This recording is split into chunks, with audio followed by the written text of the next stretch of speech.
Buenas, buen día. Mi nombre es Ariel Gestal, yo soy ayudante del Departamento Básico de Cirugía y en este teórico vamos a hablar de la litiasis biliar, principalmente de los conceptos y las diferencias entre dos patologías surgidas de la litiasis biliar, como son la colecistitis y la colangitis aguda. Para empezar con algunas definiciones, la litiasis biliar es la presencia de litos o cálculos en la vía biliar. Cuando estos litos o cálculos se encuentran en la vía biliar accesoria, se la denomina colelitiasis, mientras que cuando se encuentran en la vía biliar principal, se le denomina coledocolitiasis. Ambas pueden generar sus propios síntomas o complicaciones.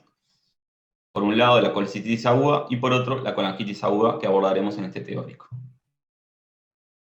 ¿Cuál es la importancia del tema? Que la colelitiasis es altamente prevalente en Occidente, siendo que la colecistectomía es el segundo procedimiento quirúrgico de coordinación y de urgencia. Ambas patologías, colecistitis y colangitis, son variables en su tratamiento y en su pronóstico según los síntomas y las complicaciones que desarrolle o pueda desarrollar el paciente. Son factores de riesgo para la colelitiasis la edad, el sexo femenino, que aumenta 2 a 3 veces el riesgo, la obesidad, el embarazo y aquellas pacientes multíparas. Estos clásicamente se agrupan como los factores de riesgo, las 4 Fs de la colelitiasis.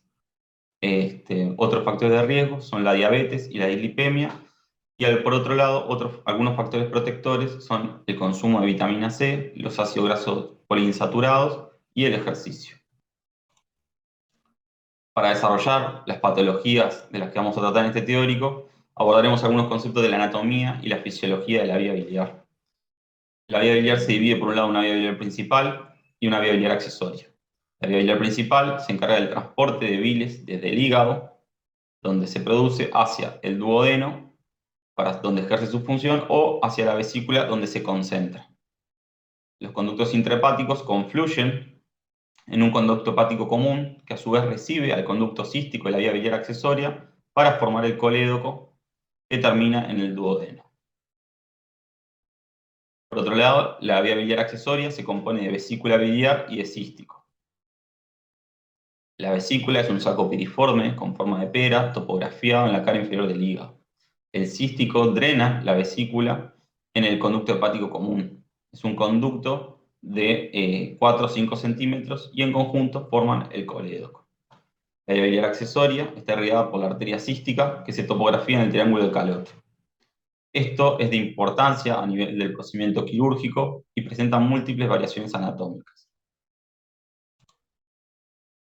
La arteria cística se encuentra, como dijimos, en el triángulo de Calot, que está formado por dentro por la vía biliar principal, el conducto cístico y el borde hepático. La bilis es una solución micelar estéril que, como dijimos, es producida en el hígado. Su función es solubilizar los lípidos para permitir su ingesta por parte del intestino delgado. Además, excreta desechos metabólicos. La vía biliar principal se encarga del transporte de bilis desde el hígado hacia el duodeno. La vía biliar accesoria se encarga de almacenar, concentrar y expulsar la bilis en respuesta a la ingesta. Este mecanismo está regulado por mediadores locales, fundamentalmente la colecistoquinina, que actúan sobre todo a nivel del esfínter de Oddi. Cuando el esfínter de Oddi se encuentra cerrado, el flujo de bilis es hacia la vía biliar accesoria, donde se concentra.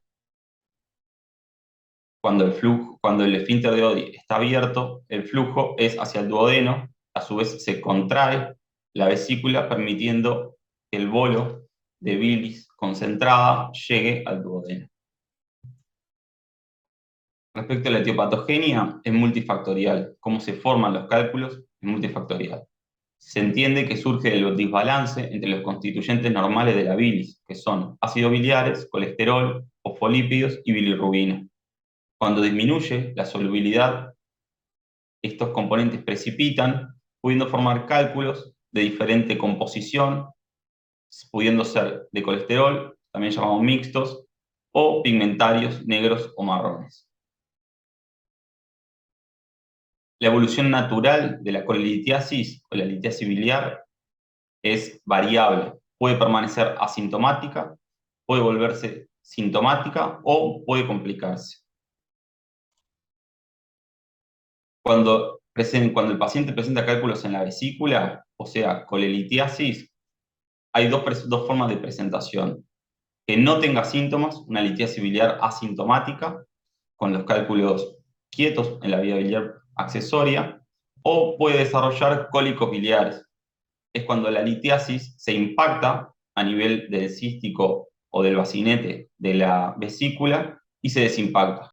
Entonces, la colelitiasis asintomática es el hallazgo de cálculos en la vesícula en un paciente que no presenta síntomas. Este hallazgo es habitualmente por una ecografía abdominal. Entonces, la colelitiasis es en un 80% de los casos asintomática, mientras que en un 20% de los casos se puede presentar con sintomatología o con alguna complicación, como veremos. La colelitiasis asintomática no requiere tratamiento. Por otro lado, la colelitiasis sintomática, en este caso, los síntomas se deben a la obstrucción transitoria de la vía biliar accesoria en su tracto de salida, es decir, la impactación de un cálculo a nivel del cístico o bacinete y su desimpactación posterior. El síntoma principal es el dolor en hipocondrio derecho. Este dolor es cólico, post ingesta de alimento rico en grasas, que eso permite la liberación de colecistoquinina, puede irradiar a dorso. El 70% de los pacientes que sufren un cólico biliar van a repetir el mismo entre los 2 años. Es esta una de las explicaciones por lo que se requiere su tratamiento, que va a ser médico y quirúrgico con colecistectomía de coordinación. En caso de que la colelitiasis progrese, puede derivar en una colecistitis aguda, como veremos, y en caso de que exista migración de los cálculos hacia la vía biliar principal, es en este contexto que se genera una coledocolitiasis, que luego puede tener sus propias complicaciones, como son la colangitis aguda y la pancreatitis aguda. Continuando con el esquema, cuando los cálculos se enclavan de forma permanente a nivel del cuello o del cístico, es que se genera la formación de una colecistitis aguda. La colecistitis aguda es la inflamación aguda de la vía biliar accesoria. La primera complicación de la colelitiasis en un 12 a 15% de los casos, la segunda causa de abdomen quirúrgico en emergencia, y sus factores de riesgo son los mismos que vimos que generan colelitiasis.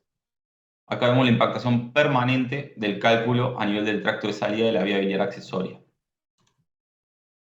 Esta obstrucción permanente es en un 95% de los casos generada por colelitiasis, aunque existen otras causas de obstrucción mucho más raras, y es esta obstrucción que permite el desarrollo y progresión de la patología, como a través del aumento de la presión intraluminal y transparietal que va produciendo sucesivamente un bloqueo linfático, venoso y finalmente arterial, que a su vez progresivamente aumenta la presión intraluminal y transparietal, pudiendo incluso determinar en la ruptura de la vesícula, una complicación muy rara.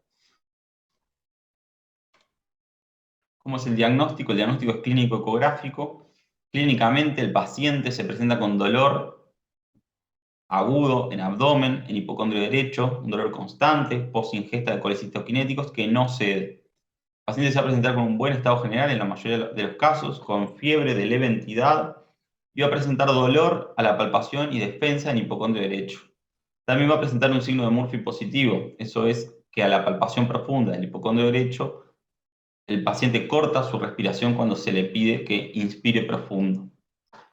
La ecografía va a mostrar un lito enclavado y edema parietal, ambos signos se ven en esta imagen. El lito enclavado y el edema parietal en esta parte de acá. ¿Cómo es el tratamiento? El tratamiento de la colecistitis aguda es médico y quirúrgico de urgencia. El médico es suspensión de la vía oral, inicio de antibiótico-terapia e hidratación.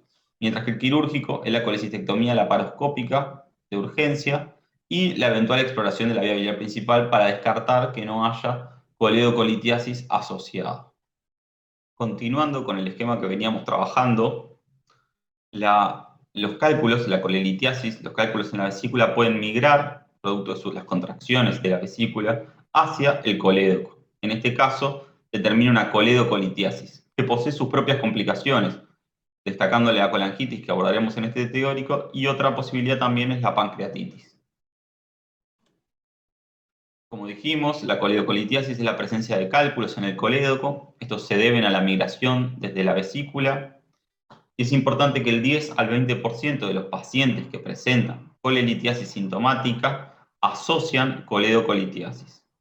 Es importante también porque determina la necesidad de una resolución integral de la enfermedad litiásica biliar. Esto es, tratar la colelitiasis que se encuentra presente en la vesícula y tratar la coledocolitiasis. Abordaremos una de las principales complicaciones, como dijimos, es la colangitis aguda. Esta es la infección bacteriana aguda de la vía biliar principal producto de su obstrucción. Presenta formas que son desde oligosintomáticas, con escasa sintomatología, hasta formas graves y mortales. Su mayor incidencia ocurre en pacientes añosos, mujeres y obesos. Presenta dos pasos para su generación. Un primer paso, que es la obstrucción de la vía biliar principal, en un 80-90% de los casos por coledocolitiasis.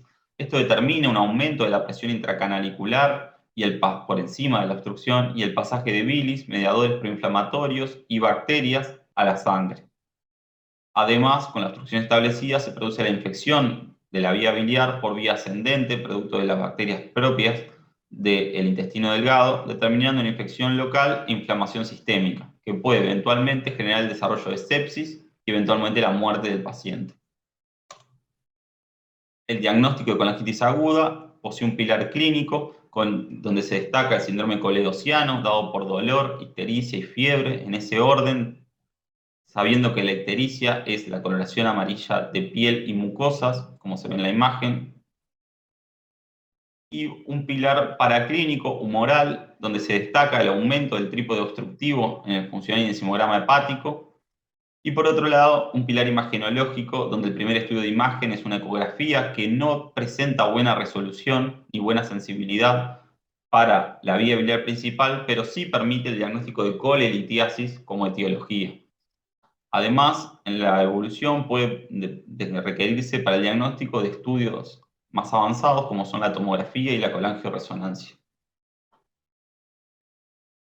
El tratamiento de la colangitis aguda es médico quirúrgico. Eventualmente puede ser endoscópico. El tratamiento inicial es médico, con suspensión de la vía oral, antibiótico-terapia e hidratación. Esto determina que hasta un 80% de las colangitis agudas presenten una buena resolución.